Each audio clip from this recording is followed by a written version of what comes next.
এখন আমি আছি ওয়ার্ল্ডের সব থেকে বিগেস্ট ফেস্টিভ্যাল রথযাত্রায়। নিজের চোখে রথ টানা দেখার জন্য আমাদেরকে 20 লাখ মানুষের ভিড়ের মধ্যে দিয়ে যেতে হবে, যেখানে পুলিশ থাকবে, লোকজন অসুস্থ হয়ে পড়ে, কিছু লোক আবার হারিয়েও যায়। আর এত কিছুর পরেও খুবই সামান্য লোক জগন্নাথ ঠাকুরের দর্শন পায় রথযাত্রার দিনে। একবার যে রথের ওপরে জগন্নাথকে বামন রূপে দর্শন করে তার আর কখনো পুনর্জন্মই হয় না, তার ওখানেই মুক্তি লাভ হয়ে যায়। বন্ধুরা, আমরা এখন জগন্নাথ মন্দিরের একদম সামনেই দাঁড়িয়ে আছি। রথের ওপর জগন্নাথ ঠাকুরের দর্শন পাওয়ার জন্য প্রথমে আমাদের নানা অলিগলি হয়ে পুলিশদের দ্বারা নো এন্ট্রি ক্রস করে পৌঁছাতে হবে গ্র্যান্ড রোডে। গ্র্যান্ড রোডে 20 লক্ষ মানুষের মধ্যে দিয়ে হয়ে আমাদেরকে রথের যতটা কাছে সম্ভব পৌঁছাতে হবে। আর এই সম্পূর্ণটা যদি আমরা সূর্য অস্ত যাওয়ার আগে করতে পারি, তবেই আমরা স্বয়ং চোখে রথযাত্রা উপলব্ধ করতে পারবো। মানে চূড়ান্ত রোদ হচ্ছে এখন, তো এই রোদেও ভাই খুবই চাপের একটা বিষয়। পরিমাণ যে মানুষের ভিড় রয়েছে, তারা সবাই চায় জগন্নাথ দেবের যে দড়ি সেটা ধরে রথ টানার আর কি। সেই জন্যই অনেক মানুষ কি হয়, তাড়াহুড়োতে অনেক সময় পড়ে যায় বা কারো হয়তো এই ভিড়ের মধ্যে হয়তো লেগে যায়, একে অপরের সাথে ধাক্কা লেগে বা কইনি লেগে হয়তো নিচে পড়ে যান, তখন অনেক সময় চোট লাগার একটা সম্ভাবনা থাকে। প্রচুর ভিড়, অনেক লোকের ভিড়, আরো ভিড় বাড়বে, কালকে অনেক ভিড় বাড়বে। অনেক লোক আছে যারা আজকে আসতে পারেনি, কালকে তারা সব আসবে। আচ্ছা, আগামী 12 ঘন্টায় আমাদের সাথে যা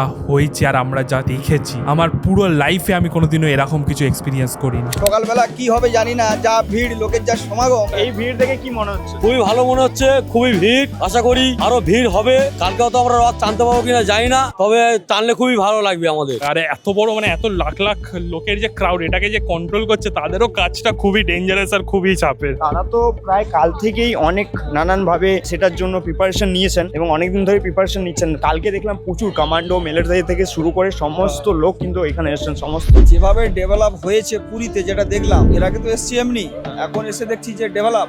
আশা করি সরকার প্রশাসন সেইভাবেই মজুদ রেখেছে, যে আগে যা ঘটনা ঘটেছে সরকার সেটা নিশ্চয়ই সরকারের দৃষ্টি আকর্ষণ করেছে ঘটনাগুলো। এখন যাতে না ওই ঘটনা ঘটে বা যাতে কোনো কেউ অসুস্থ না হয়, নিশ্চয়ই সরকার তার ব্যবস্থা রেখেছে। আর আমরা এখান থেকে দেখতে পাচ্ছি রথের একটা সেই চূড়া, দুটো রথ দেখা যাচ্ছে এখান থেকে। হ্যাঁ, ওদিকে রথ দেখা যাচ্ছে, বাট এখানে তো ওই পার যেতে দিচ্ছে না।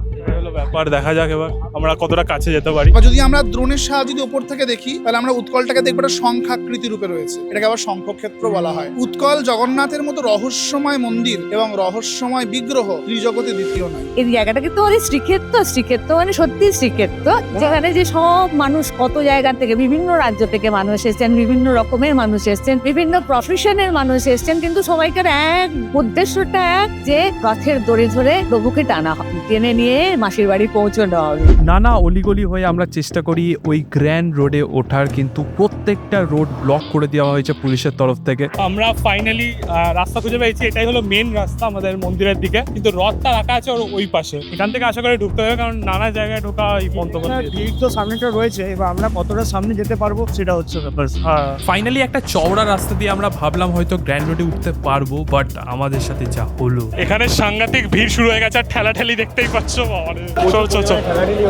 এখানে ভিড় একটু ঠেলাঠেলি করছে, পুলিশ ওখানে আটকানোর চেষ্টা করছে। জয় জগন্নাথ। ভাই কেস করেছে ভাই। ভিড় সামলানো কিন্তু মোটেও যাচ্ছে না, পুরো ঠেলাঠেলি শুরু হয়ে গেছে। মাঝখানে আমি ফেসে আছি, পুলিশ পুরো ঠেলে বার করে দিয়েছে বাইরে।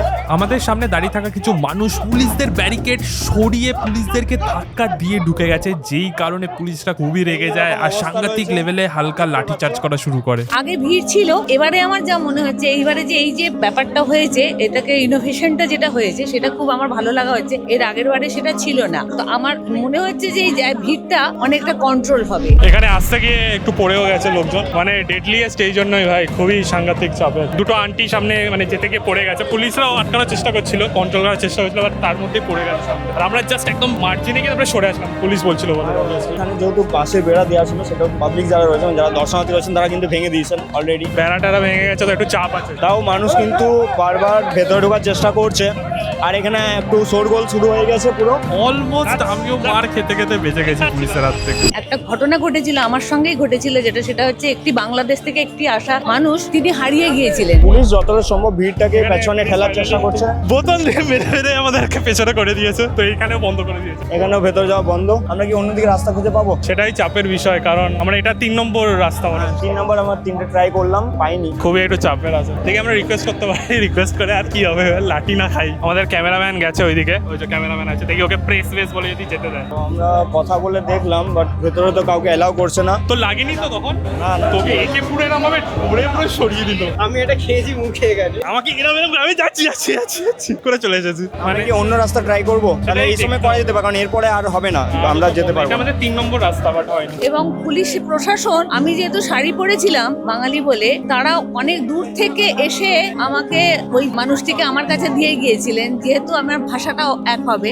ও কমিউনিকেট করতে পারছিল না, বাংলাদেশ থেকে যেহেতু এসছে, ওর কিচ্ছু ছিল না তখনকার দিনে, সেই ছোট্ট এই অ্যান্ড্রয়েড ফোনও না, ছোট্ট একটা ফোন। তো এবার জ্যামার লাগানো ছিল হাতে, তো আসছিল না ফোন, কিন্তু পুলিশ ওকে খুব ভীষণভাবে প্রোটেকশন দিয়ে ওর জায়গায় পৌঁছে দিয়েছিল, কেন ওর কাছে কোনো আই কার্ডও ছিল না। আমরা আরেকটা রাস্তা দিয়ে যাওয়ার চেষ্টা করছি, দেখি কতটা কাছ অব্দি যেতে পারি। তো এটা আরেকটা গলি দিয়ে যাওয়ার রাস্তা, তো চলো দেখা যাক। এখন অব্দি আমরা 3টে রাস্তা চেষ্টা করেছিলাম, আর 3টেই ব্লক করে দিয়েছিল। এটা আমাদের 4 নম্বর রাস্তা, আর আস্তে আস্তে রথযাত্রার টাইমও চলে আসছিল। এখানে একটা ফ্যামিলি লোকজনদের ড্রিঙ্কস খাওয়াচ্ছিল, কারণ সেই সময়টা ছিল খুবই গরম, একদম দুপুরের পিক আওয়ার ছিল। পুলিশের ডান্ডা খাওয়ার পরে ভাবলাম একটু ঠান্ডাই খেয়ে দেখি। একটু ড্রিঙ্কস ব্রেক চলছে, তারপরে চেষ্টা করবো মেইন রোডে যাওয়ার। সাংঘাতিক লেভেলের ভিড়, আর আমার ভিড়ের থেকে পুলিশ ভয় লাগছে ভাই, কেমন লাঠি বাটি চালাচ্ছিল। আমরা খুবই টেস্টি। দিদিকে জিজ্ঞেস করলাম যে এটার নাম কি ড্রিঙ্কসটা, তো দিদির নাম বললো অপরতরণী। তো প্রথমে আমার মনে হলো দিদি নিজের নাম বললো, বাট নিজের নাম বলেনি, আসলে ওই ড্রিঙ্কসটার নামই ওটা অপরতরণী। বেশ ভালো খেতে, এনার্জি পাওয়া যাবে। একটু ঝাল ঝাল খেতে, মানে মিষ্টি না, ঝাল ঝাল একটা ঝাল ড্রিঙ্কস ঝাল ভাব আছে। দিদি থ্যাংক ইউ, बहुत बढ़िया। হয়েছে। চলো। आपका क्या ये पहला बार है? हाँ, पहला रथ यात्रा। तो आपको कैसा लग रहा है? काफी अच्छा लग रहा है, जो देखा था मतलब इंस्टाग्राम या फिर यूट्यूब पे, उससे रियलिटी में आके काफी ज्यादा अच्छा लग रहा है। গলি থেকে গ্র্যান্ড রোডে ওটার একদম মুখেই দেখলাম যে এইবারেও ব্যারিকেড দিয়ে আটকে দিয়েছে, কিন্তু ব্যারিকেডের একধারে ছিল একটা ছোট্ট ফাঁক। তাড়াতাড়ি করে ওই ছোট্ট ফাঁক দিয়েই আমরা 4 জন গোলে ওপারে চলে যাই গ্র্যান্ড রোডে। আর আমরা যাওয়ার সাথে সাথেই 1 সেকেন্ডের মধ্যেই ওই ছোট্ট রাস্তাটাও বন্ধ করে দিয়েছিল। অবশেষে আমরা মেন রাস্তায় চলে এসেছি, আর ওই যে সামনে আমাদের রথ আছে, সামনে রথ রয়েছে। সামনে রথ আছে বলতে 20 লাখ মানুষের ভিড় ঠেলে আমাদের 1 থেকে 2 কিলোমিটার মতন হেঁটে যেতে হবে, তবেই আমরা রথ দেখতে পাবো। একদিকে আমাদের বর্ডার ফোর্স আর্মি ওখানে ক্রাউডটাকে কন্ট্রোল করার চেষ্টা করছে, আর ঠিক অপর দিকে আমাদের যে ফায়ার ব্রিগেডের থেকে যে লোকজন এসেছে তারা পুরো সবার গায়ে জল ছেড়েছে, কারণ এখন বিশাল রোদের মধ্যে ছাতা নিয়ে তো কয়েকজন যাচ্ছি, তার সাথে এখানে জলও ছেড়ানো হচ্ছে যাতে টেম্পারেচারটা একটু কম হয়। আর রাস্তায় তো দেখতেই পাবে যে সবার চটি বটি পড়ে আছে, মানে এখানে সাংঘাতিক লেভেলের ব্যাপার, ঠেলাঠেলি একটা হয়েছে। বাট আমরা ফাইনালি ঢুকতে পেরেছি মেন রাস্তায়, এটাই আমরা খুশি। এবার আমরা আস্তে আস্তে এগোবো। তো এই যে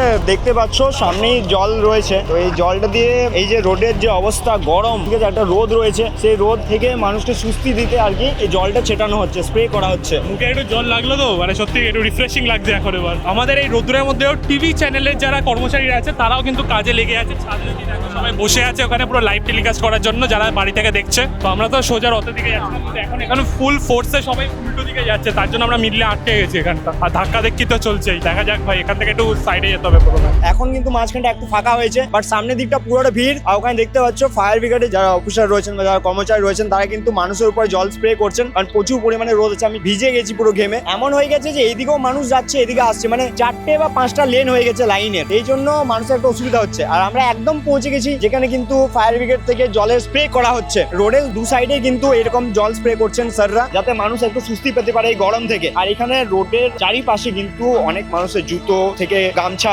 সমস্তগুলো, টুপি, তারপর সমস্তগুলো কিন্তু পড়ে রয়েছে, কারণ এই ভিড়ে এত ঠেলাঠেলি হয়েছে। আমরা এখন ভিড়ের মধ্যে দাঁড়িয়ে আছি, আর এখানে একদিকে যেমন আমাদের জল দিচ্ছে, ঠিক তার অপর দিকেই আছে আমাদের যে ফার্স্ট এড সেন্টার। এখানে তারপরে বেডেড হসপিটালও আছে, যদি কারোর শরীর খারাপ হয়ে যায় তাহলে এখানে হেল্প সিক আর করতে পারবে। সামনেই কিন্তু অ্যাম্বুলেন্সও রয়েছে, অ্যাম্বুলেন্স তো অলওয়েজ রেডি আছে সামনে। এমার্জেন্সি কোনো ব্যাপার হয় তাদেরকে কিন্তু অ্যাম্বুলেন্সে করে তাড়াতাড়ি যাতে নিয়ে যাওয়া যায় সেই ব্যবস্থা রয়েছে। আর সামনে দেখতে পাচ্ছ এখানে রয়েছে, যদি কোনো মানুষ পড়ে যাবে, ছোটখাটো কোনো চোট লেগে যায়, আরও কিন্তু ব্যবস্থা এখানে রয়েছে। একদিকে আছে দোকানের সামনে দাঁড়াতে দিচ্ছে না, যেমন আছে তেমনই এইদিকে হেল্পও আছে, তো 2 রকমেরই মিক্স তুমি এই ফিল পাবে। আমার পেছনেই কিছু দোকান আছে, যে দোকানের সামনের ফুটপাতটা কিন্তু পুরো ফাঁকা। লোকজন এই ফুটপাতে উঠে দোকানের সামনে দাঁড়ানোর চেষ্টা করছিল, কিন্তু কাউকে ওখানে একদমই দাঁড়াতে দিচ্ছিল না, এবং দোকানদাররা নিজেরা গার্ড দিচ্ছিল যাতে ফুটপাতে উঠে কেউ দোকানের সামনে না চলে আসে। तो अब तक कुछ इंजरी वगैरह हुआ मतलब है अंदर में है सर।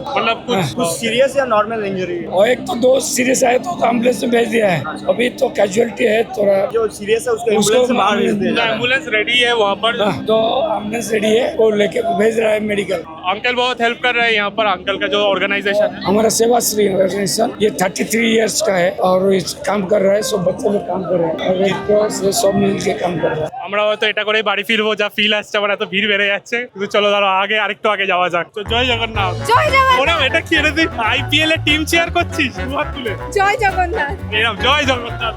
তো এদিকে আবার এই লোকটা ফিরে আসছে না, এটাই হলো সমস্যা। দাঁড়িয়েছি আমরা, আমাদের মানে এই জায়গাটাই ঠিক আছে, কারণ এই সামনে দিয়েই রথ যাবে, তো এখানটায় একটু ঠিকঠাক লাগলো। ভেতরে ঢুকলে একটু চাপ লাগছে। এখন তো এখানটা তো ফাঁকা রাখছে, হঠাৎ করে কি হলো বুঝতে পারলাম না। ওই দিক থেকে এত লোক একসাথে এইদিকে চলে আসলো, তখন একটু চাপ হয়ে গেছিল। এখানে একটা দাদা আমাদেরকে সবাইকে গ্লুকন ডি দিচ্ছে, এটা দিচ্ছে, সবাইকে হেল্প করছে। বাক্সের পর বাক্স এসে যাচ্ছে, এখন অব্দি 3-4টে বাক্স আমরা দেখে নিয়েছি দাদা দিচ্ছিল। এরকম ছোট ছোট হেল্পই অনেক, মানে এক একজন ইন্ডিভিজুয়ালি যদি এরকম ছোট ছোটই হেল্প করে তাহলে অনেকটা কাজ ইজি হয়ে যায় সবার জন্য।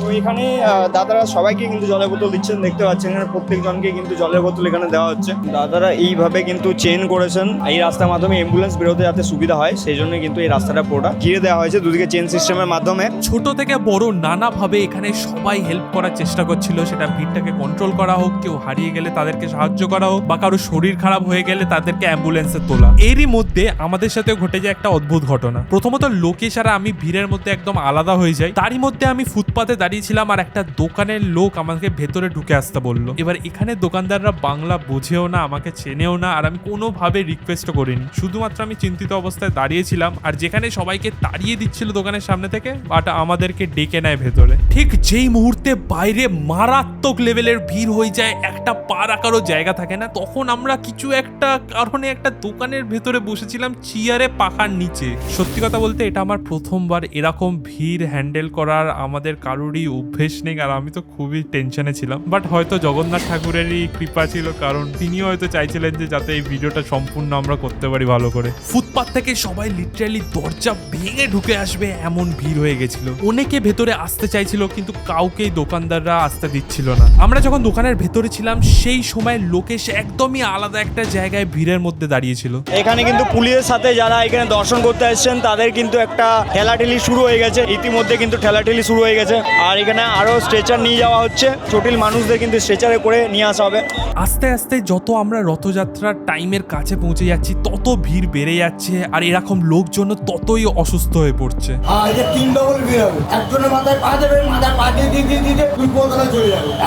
রথযাত্রার প্রথম রথ যেটা বেরোবে সেটা হচ্ছে কিন্তু বলরাম বা বলভদ্রের রথ। আর এই যে দড়ি টানা হচ্ছে, এবার বেরোনো হচ্ছে বলরাম দেবের রথ। এই বেরোনো শুরু হয়ে গেছে, মানুষ টান দিতে শুরু করে দিয়েছে। রথের যে সামনের দিক সেটা কিন্তু পুলিশ প্রশাসন সে দড়ি টানছেন, তারপরে কিন্তু এক এক করে প্রত্যেকটা মানুষ দড়ি ধরে রয়েছেন। তিনটে রথেই কিন্তু খুব সুন্দরভাবে সাজানো হয়েছে, এবং রথের উপরে রয়েছেন পান্ডারা এবং নিচে রয়েছেন পুলিশ প্রশাসন, এবং যারা কিন্তু এই সুতোয় টান দিচ্ছেন, এই দড়িতে টান দিচ্ছেন এবং নিয়ে যাচ্ছেন রথ। আর এখানে মানুষের ভিড় কিন্তু বাড়তে চলেছে, প্রচুর সংখ্যক মানুষ এখানে এসেছেন। ভারত তথা পৃথিবীর নানা প্রান্ত থেকে কিন্তু মানুষ ছুটে এসেছেন এই রথযাত্রার বিয়ের চোখে দেখতে। এই যে রথযাত্রা হচ্ছে 55 বছর পর এই রথযাত্রা হচ্ছে, দুবার মানে একবার হয়, দুবার রথ হচ্ছে। ঠাকুর জলে পরে 15 দিন থাকে, 13 দিনে জ্বর।